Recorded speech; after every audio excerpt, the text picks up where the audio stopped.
दादू मां खे अपडेट कंदा हलूं। रिपोर्ट करे रहिया हुबदार अली बबर।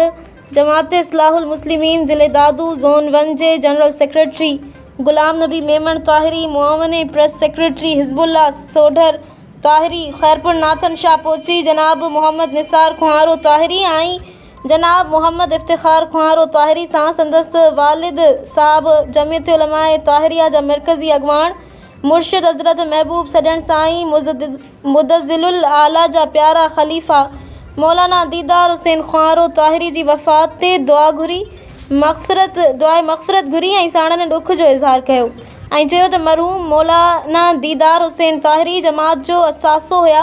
संदन ओचिते विछोड़े ते पूरी ताहिरी जमात ॾुखायल आहे। संदन कयल तंज़ीमी तबलीगी ख़िदमतूं हमेशह यादि रखियूं वेंदियूं।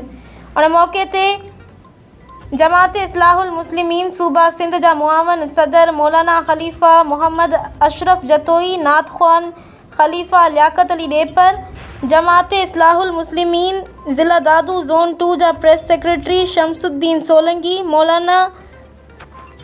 मौलाना अब्दुल्ला लाशारी भी मौजूद हुआ।